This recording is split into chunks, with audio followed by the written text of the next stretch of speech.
Meu nome é Jonas e bem-vindo ao canal Seja o Holder. Luísa Trajano está desesperada pedindo para Roberto Campos Neto baixar a taxa Selic. Mas por que ele está fazendo isso? O que tanto afeta a Magalu a taxa Selic estar em 13,75%? E agora com essas quedas, será que é hora de comprar Magalu? Fica nesse vídeo que a gente vai contar tudo para vocês. Vinheta. Meu nome é Thiago e hoje precisamos entender então qual é a real situação de Magazine Luiza e quanto a taxa de juros influencia aí no resultado, no rendimento da empresa. Vamos aí para um release de resultado do primeiro trimestre. O Guto vai colocar aqui na tela para a gente acompanhar junto. Então, primeiro trimestre de 2023, crescimento de vendas em todos os canais, atingindo o maior market share na história da Magalu. As vendas totais atingiram 16 bilhões no primeiro trimestre, crescendo 10% em relação ao primeiro trimestre do ano anterior de 2022. Então, aqui pelo release a gente pode ver que teve sim um recorde em relação às vendas aí de Magazine Luiza. Mas vamos ver aí como é que foi o resultado realmente disso, aí com uma outra manchete, onde o Guto também vai colocar na tela. Ações desabam quase 23% após maior prejuízo da companhia para o primeiro trimestre desde o IPO. Então, Magazine Luiza aí reportou 390,4 bilhões de prejuízo nesse primeiro trimestre, e aí que foi maior aí que o prejuízo do trimestre aí de 2022, né? O primeiro trimestre de 2022 que foi de 98 milhões.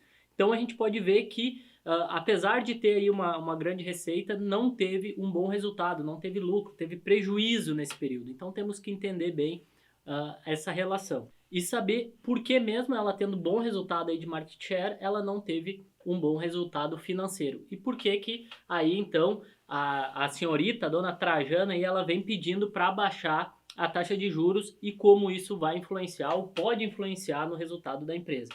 Quando a gente fala em taxa de juros, a taxa Selic, que é a nossa taxa de juros aqui, ela acaba influenciando muito a empresa. Por quê? Porque a nossa taxa de juros ela é utilizada aí para controlar a nossa inflação. Porque o que acontece? Conforme a gente vai aumentando a nossa taxa de juros, isso vai fazendo com que captar dinheiro isso fique mais caro, então não tem tanto dinheiro circulando no mercado e isso faz com que as pessoas aí não tenham tanto dinheiro para consumir também. Né? E a Magazine Luiza, assim como outras empresas do varejo aí, como Via Varejo, elas acabam precisando muito disso. Elas têm um público voltado aí muito para de renda C, D, onde eles vão estar utilizando muito eletrodomésticos e outras situações e acabam parcelando, né? Historicamente a gente vê que acabam parcelando muito suas contas. Então isso vai estar relacionado muito à taxa de juros, né? Com a taxa de juros muito alta, esse capital aí, pegar esse dinheiro, digamos, emprestado, ou enfim, ou parcelar, isso vai ficando mais caro. Isso faz com que a economia para essas empresas, elas acabam aí desacelerando, né? Então, com essa dificuldade aí em parcelar ou captar esse dinheiro, as pessoas vão acabar comprando menos. Então, a taxa de juros, ela influencia muito o resultado.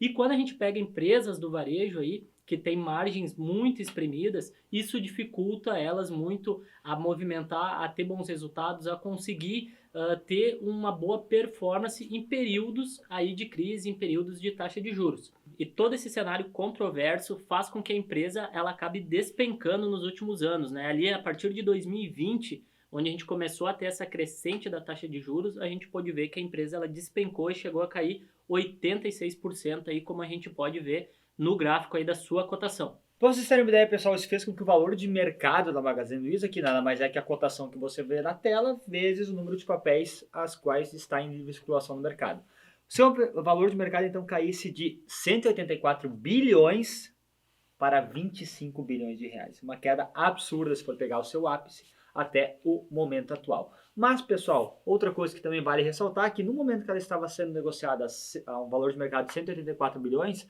ela estava com o índice preço-lucro, o índice PL, né, que a gente chama, de 414 vezes. Então, com o lucro que ela estava tendo naquele período, ela demoraria 414 anos para justificar o seu preço. Então, estava sendo negociada assim, extremamente esticado.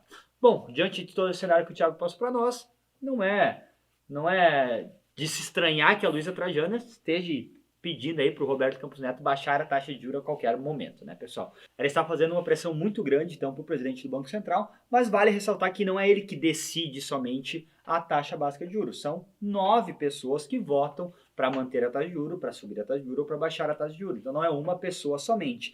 E vale ressaltar também que essa pressão ele não vem sentido somente da Trajano, não. A gente viu que o próprio presidente Luiz Inácio Lula da Silva também já pressionou ele, dizendo que tinha que baixar a taxa de juros, porque estava mais alto. Isso a gente sabe também porque o modelo econômico, né, nosso atual presidente, enfim, é um modelo onde ele quer mais liberar crédito, liberar dinheiro para classes de baixa renda, só que isso tem que ser feito de forma controlada, de forma pensada, senão vai gerar de novo a inflação.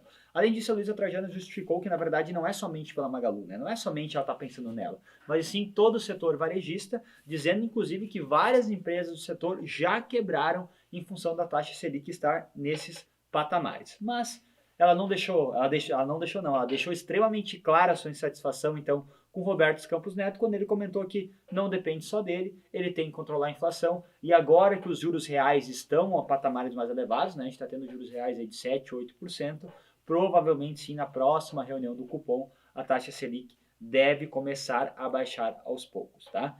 É importante salientar aqui, pessoal, agora a Magalu então que é 86%, é um momento exato para investir nela?